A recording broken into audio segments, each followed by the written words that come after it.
अब हम कवितावली के पदों की व्याख्या के अंतिम चरण की ओर बढ़ चुके हैं। उनका अंतिम जो हमारे पाठ्यक्रम में जो पद है उसमें अंतिम पद है, धूत कहो अवधूत कहो रजपूत कहो जोलहा कहो को, काहू की बेटी सो बेटा न ब्याहब, काहू की जाति बिगाड़ न सो। तुलसी सर नाम गुलाम है राम को, जाको रुचे सो कहे कछुको, मांग के खेबो मसीत को सोइबो, लेबो को एक न देबो को दो। यहाँ पर तुलसीदास ने भक्त होने के नाते ये स्पष्ट किया है कि भक्ति और भजन के बिना उन संसार से उन्हें कुछ लेना देना नहीं है। यह संसार चाहे उनके बारे में कुछ भी विचार प्रकट करे, लेकिन गोस्वामी तुलसीदास कहते हैं कि उन्हें इसकी कोई परवाह नहीं है, इस पर कोई वो विचार नहीं करते हैं। तुलसीदास कहते हैं कि धूत कहो अवधूत कहो रजपूत कहो जलाहा कहो कोई, संसार का कोई भी व्यक्ति चाहे मुझे कोई धूर्त कहकर पुकारे या अवधूत अर्थात परम सन्यासी कहकर संबोधित करे, चाहे मेरी कोई जाति कुछ भी कहे, कोई चाहे मुझे राजपूत कहे या फिर कोई जुलाहा कहे, इसकी मुझे कोई परवाह नहीं है। इन सब चीजों से मुझे कोई फर्क नहीं पड़ता। क्यों नहीं पड़ता? काहू की बेटी सो बेटा ना ब्याह, मुझे किसी की बेटी से अपने बेटे का विवाह नहीं करना है जो मुझे किसी को अपनी जाति बतानी पड़े, और ना ही मैं किसी की जाति को बिगाड़ता हूँ, क्योंकि किसी से मुझे कोई संपर्क नहीं है, किसी के पास मुझे जाना नहीं है, तो किसी को मेरी स्पर्श से या मेरे सानिध्य में आने से किसी की जाति बिगड़ जाएगी, ऐसा भी मैं नहीं सोचता हूँ। तुलसी सर नाम गुलाम है राम को, वह कहते हैं कि सबसे बड़ी जाति तो केवल भक्त की ही होती है, और ये तुलसीदास खुलेआम ये स्पष्ट घोषणा करता है कि वह राम का गुलाम है। और इसके बाद इस संसार के लोगों को उनके बारे में चाहे जो कुछ कहना है वो कहें, लेकिन तुलसी पर उसका कोई प्रभाव नहीं पड़ता, क्योंकि तुलसी का परिचय बस यही है कि वह राम का गुलाम है या राम का भक्त है। मांग के खेबो मसीत को सोइबो, लेबो को एक न देबो को कहे। वो कहते कि मेरा जीवन तो बस ऐसा है कि मैं मांग कर खाता हूँ और मस्जिद में सो जाता हूँ, ना किसी से कुछ लेना है और ना ही किसी को कुछ देना है, और संसार के लोगों से मेरा कोई वास्ता नहीं है, इसलिए कोई मेरे बारे में क्या कहता है इसकी मुझे कोई परवाह नहीं है। ऐसा माना जाता है कि तुलसी के जो गुरु थे वो बाबा नरहरिदास थे, उनसे उन्होंने दीक्षा ली थी, और उस समय वो अयोध्या में रहे थे जब उन्होंने दीक्षा ली थी नरहरिदास से। वहाँ तुलसी को कुछ ऐसी परिस्थितियों का सामना करना पड़ा जहाँ उन्हें भिक्षा मांग करके खानी पड़ी, और रात को सोने के लिए ऐसा कहा जाता है कि वे एक निर्माणाधीन मस्जिद में जा करके सो जाया करते थे। तो स्पष्ट रूप से कवि ने अपने जीवन काल की उसी घटना की ओर संकेत इस पद के माध्यम से किया है। तो एक इस पद से एक तो यह स्पष्ट होता है कि किसी प्रकार की जाति पाति में तुलसी का कोई भरोसा नहीं था, और दूसरी बात यह है कि अपने आराध्य के प्रति उनके मन में जो अनन्य आस्था है वो भी इस पद के माध्यम से स्पष्ट होती है। वो कहते हैं तुलसी सरनाम गुलाम है राम को, तो यहाँ उनके अनन्य आस्था अपने आराध्य के प्रति स्पष्ट होती है। भाषा सुंदर मुहावरेदार है और प्रसाद गुण युक्त भाषा का प्रयोग यहाँ तुलसीदास ने किया है। वस्तुतः ये कवितावली के पदों की व्याख्या पूरी हो चुकी है, लेकिन प्रारंभ में एक पद रह गया था, उसकी भी व्याख्या मैं यहाँ आपको कराना चाहूंगी।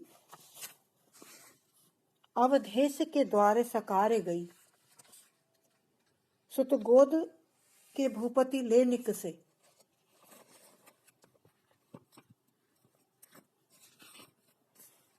अवधेश के द्वारे सकारे गई, सुत गोद के भूपति ले निकसे। अवलोक हो सोच विमोचन को, ठगी सी रही जे न ठगे धिकसे। तुलसी मन रंजन रंजित अंजन, नैन सुखंजन चातक से। सजनी ससी में समशील उभे, नवनील सरोरह से विकसे। ये कवितावली के बालकांड का पद है।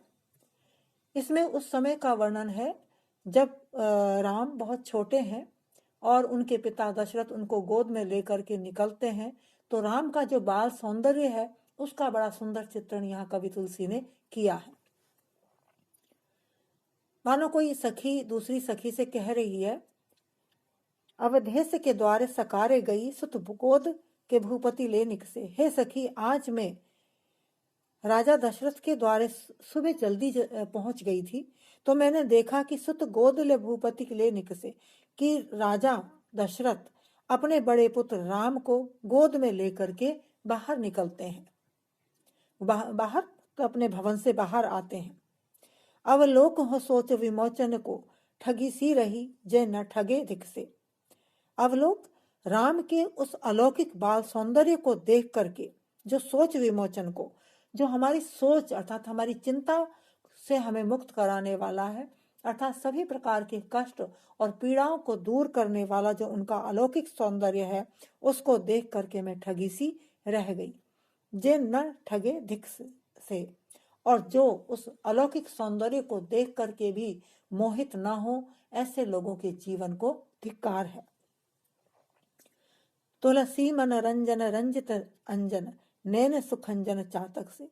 तुलसीदास कवि वर्णन करते हैं कि वह सखी दूसरी सखी से कह रही है कि राम के जो नेत्र हैं वो कैसे हैं, मन रंजन, मन को अत्यधिक प्रसन्न करने वाले हैं, मन को आनंदित करने वाले हैं, और वह नेत्र रंजित अंजन, अंजन से रंजित है, अंजन से युक्त है, काजल से युक्त है, और सुखंजन चातक से, और उसी प्रकार सुख प्रदान करने वाले हैं जैसे बाल चातक अपनी चंचलता से युक्त होता है, उसी प्रकार से श्री राम के वह नेत्र भी खंजन पक्षी के समान, वो चातक पक्षी के समान, या खंजन पक्षी के जातक के समान, खंजन पक्षी के बालक के समान, शिशु के समान बहुत ही सुंदर और आकर्षक है।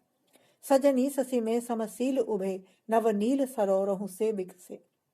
हे सखी, उनको देख करके ऐसा प्रतीत होता है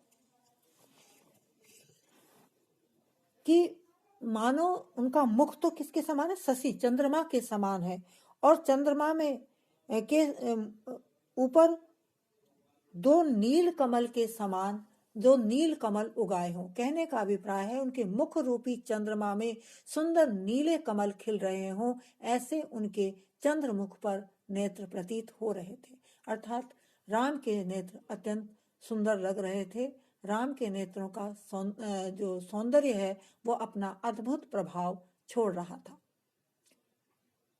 इस पद में राम के नेत्रों के सौंदर्य का बड़ा ही भव्य चित्रण किया गया है।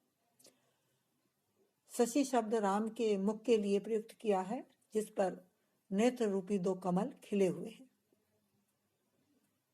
इस पद में उपमा और उत्प्रेक्षा अलंकार का सुंदर प्रयोग हुआ है। भाषा माधुर्य गुण से युक्त है, और यहाँ वात्सल्य रस के साथ साथ भक्ति भावना के भी हम दर्शन कर सकते हैं।